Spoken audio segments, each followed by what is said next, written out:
Okay, magandang umaga mga bata, magandang tanghali. Sana ay nasa mabuti kayong kalagayan habang nakikinig dito sa aking lesson. So tayo ay nasa ikalawang markahan ng science, grade 3. Ang pag-aaralan natin ngayon ay mga katangian ng mga hayop sa ating pamayanan. Tutukan madali lang itong lesson na to at kayang-kaya nito. Okay, huwag na tayo masyadong magpakatagal. Ang hayop ay isa sa mga pangunahing pangkat organismo na makikita sa ating kapaligiran. Naninirahan ang mga ito sa iba't ibang lugar gaya ng bahay, hardin, bukid, lawa, ilog, dagat, bundok at kagubatan.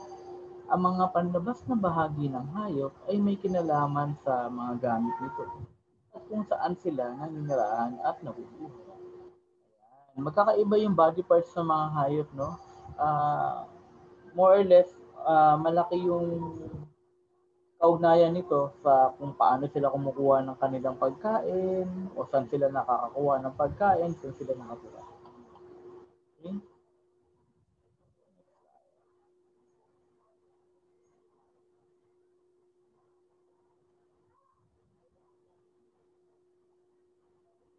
Okay, sa araling ito, matututunan mo na ilarawan ng mga hayop sa kanilang paligid. Pangalawa, kilalanin ang mga panglabas na bahagi ng hayop. At ikatlo, pangkatin ng mga hayop ayon sa bahagi ng katawan at gamit nito. So, yun daw yung mga mapag-aaralan natin for today. Okay, ngayon suriin natin yung mga larawan ng mga hayop sa ibaba. Maaari mo bang sabihin kung ano-ano yung mga hayop na nasa larawan? Masasabi mo ba ang panglabas na anyo ng mga ito? Alin kaya dito ang maaari mong alagaan sa bahay? Ayan. So, meron tayo dito picture ng baboy, pusa, bibe, at ng isda. So, alin kaya dyan yung pwede mong alagaan? No? Tapos ano kaya yung mga panglabas na anyo nito? Ano yung nakikita nyo sa itsura nila?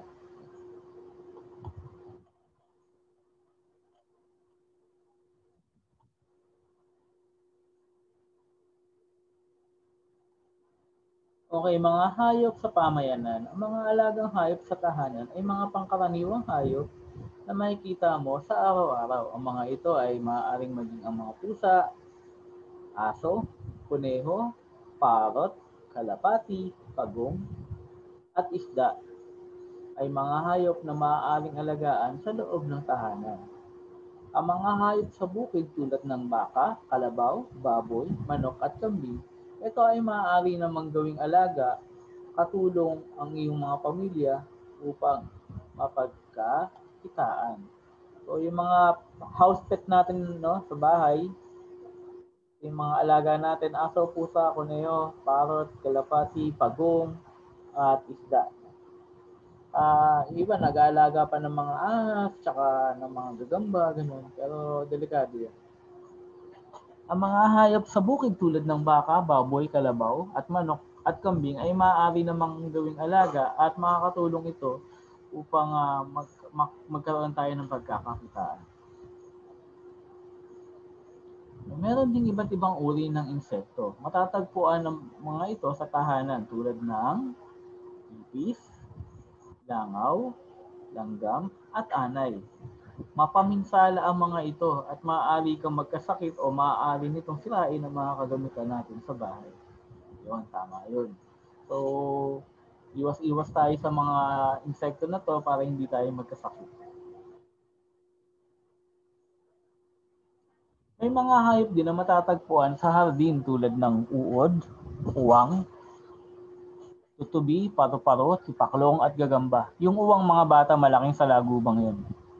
Ang mga hayop na kagaya ng elepante, giraffe, usa, leon, tigre at zebra ay karaniwang hindi nakikita sa ating mga paligid sapagkat ang mga ito ay may ilap at mababangis. Sila ay nakatira sa kagubatan at talahiban.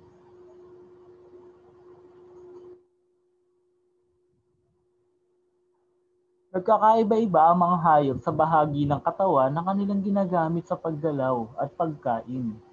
Iba-iba ang kanilang galaw. Ang mga hayop na naninirahan sa lupa ay gumagalaw gamit ang mga paa sa paglakad at pagtakbo. Tama, alam niyo naman yun, hindi ko na ipapaliwanag yun. Ang mga hayop na may palikpik o naninirahan sa tubig ay gumagalaw sa pamamagitan ng paglangoy. Ang mga hayop na may pakpak tulad ng ibon at mga insekto ay gumagalaw naman sa pamamagitan ng paglipad. Ang ibang hayop tulad ng palaka, buhaya at pagong ay mga hayop na maaaring manirahan sa lupa at sa tubig. Yan, mga ano sila, amphibious o amphibian. Yun yung tawag sa mga hayop na pwede sa lupa at saka pwede sa tubig. Ang mga hayop naman na walang paa o binti ay gumagapang gamit ang kanilang katawan, kagaya ng mga uod at ng mga ahas. Ang paraan ng paggalaw ng mga hayop ay naaangkop ayon sa kanilang mga tirahan.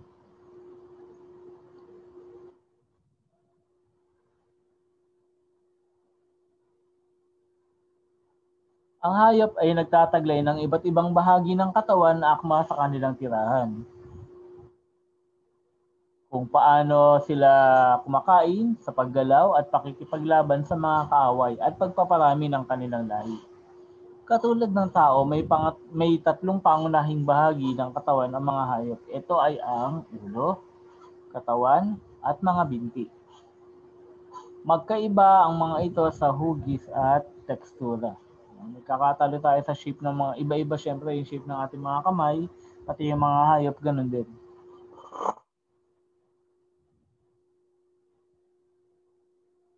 Okay, ang mga hayop na manok at ibon ay may tuka, samantalang ang mga aso at pusa ay may mga ngipin.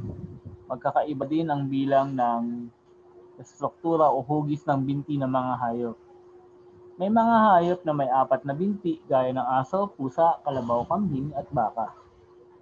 Ang mga manok at ibon naman ay may 2 paa. Samantalang ang ahas ay wala. Nakakalakad, nakakatakbo at nakakalukso ang mga hayop dahil sa kanilang mga binti. Nakakalipad ang mga ibon dahil sa kanilang mga pakpak.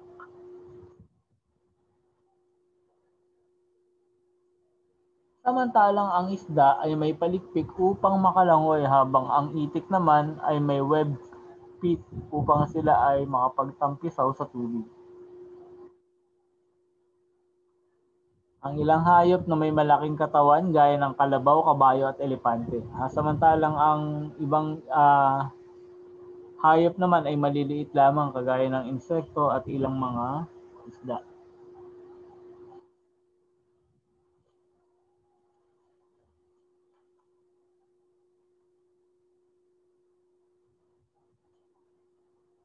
Magkakaiba rin ang bumabalot sa kanilang katawan. At ang iba may buntot, yung iba naman ay wala.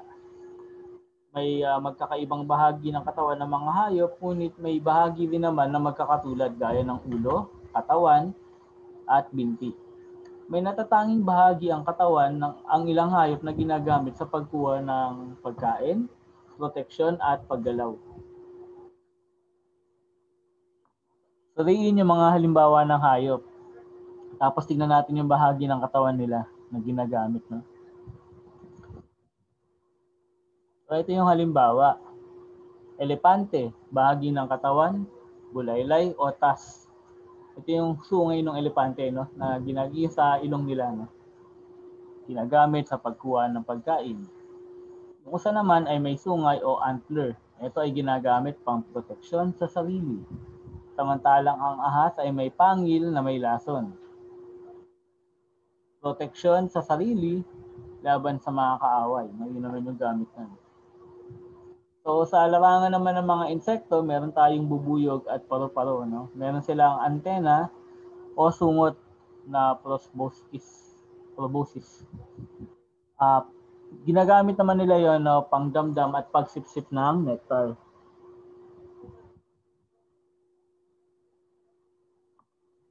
Samantalang ang alimango at lobster o ulang ay may sipit, no? Ginagamit din nila yan pang protection din ng sarili. Ang ibon ay may matulis na kuko o claws na ginagamit pang pira-piraso ng pagkain at pakikipaglaban sa kaaway. Ang isda at butete ay may hasang gamit nila sa paghinga. Samantalang ang pusa naman ay may balbas o whisker sa bibig, ginagamit naman nila yan para makaramdam. Ang kabayo at kambing ay may mga paa na ginagamit sa paglukso at paglakad. So yun yung mga gamit ng mga bahagi ng katawan ng mga hayop nito.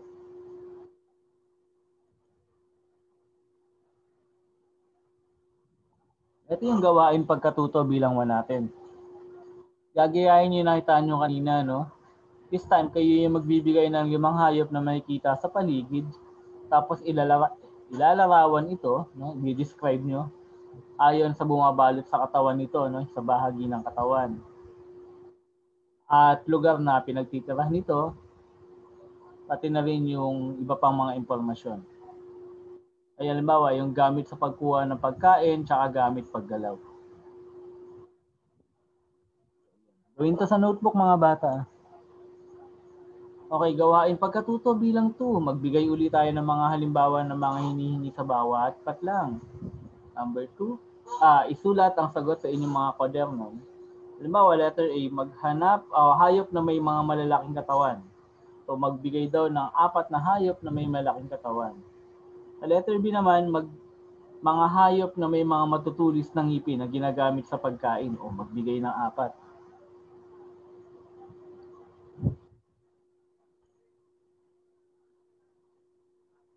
Sa ikatlo naman, magbigay ng bahagi ng katawan ng hayop na kapareho ng sa tao. Yan. Yung ibang hayop kasi halos kaparehas natin ang katawan. Letter D, mga hayop, magbigay ng mga hayop na naninirahan sa lupa. At letter E, mga hayop na may 4 na binti.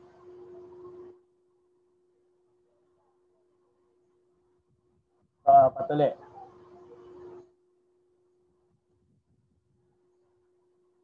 So, gawain pagkatuto bilang 3 naman mga bata, kukopyahin nyo lang yung talaan sa inyong kwaderno. No? Kilalanin nyo yung mga bahagi ng pangkat ng katawan ng mga hayop. Saka yun nyo, ito yung mga tinuturo ng araw. No? Tapos, sagutin natin yung mga tanong sa baba. So, meron tayong bubuyog, nakatuloy antena, sa nakatuloy sa pangil, ibon na nakaturo yung araw sa kuko, tapos yung kalabaw na nakaturo yung araw sa sungay. Tingnan natin kung ano yung mga tanong. Yan. Sabihin, ano daw yung pangalan ng hayop, no, na nakita natin doon kanina, no? Tapos special na bahagi, tsaka yung gamit ng bahagi na to. So para sa ating pinakahuling gawain mga bata, pag-aralan ang mga halimbawa ng hayop sa bawat bilang. Piliin kung anong hayop ang hindi kabilang sa grupo. Isusulat niyo yung mga sagot niyo sa notebook. No? Ito yung mga pagpipilian niyo. No? Hanapin niyo lang dyan yung hindi kasali sa grupo. Ito yun, yung 1 to 10. Number 1, aso, pusa, ibon, baka. Number 2, kambing, kalabaw, baka, bubuyog. Number 3, bubuyog, paro-paro, alutihan, kulisap, ahas. Number 4 na pala. Number 4, ahas, bulate, isda, langgam. Number 5, tigre, leon, elepante, pusa. Number 6, manok, ibon, langaw, itik. Number 7, langaw, ipis, daga, alitaptap. Number 8, kalabaw, kambing, aso, baka. Number 9, tulya, tahong, isda, alimasag. At ang panghuling number, palaka, isda, buhaya, at pagod. So, yan yung pinakahuli nating gawain. Sana natutunan nyo ito, yung mga dapat natin matutunan ngayong araw na to. Kung may tanong, pwede po tayo magtanong sa ating mga nakakatanda sa atin at pwede din magtanong sa akin. Mga bata, tatapusin ko na yung lesson natin dito. No? Magandang araw sa inyong lahat at sana ay patuloy tayong maging ligtas sa anumang kapahamakan at sakit. Okay? Bye-bye.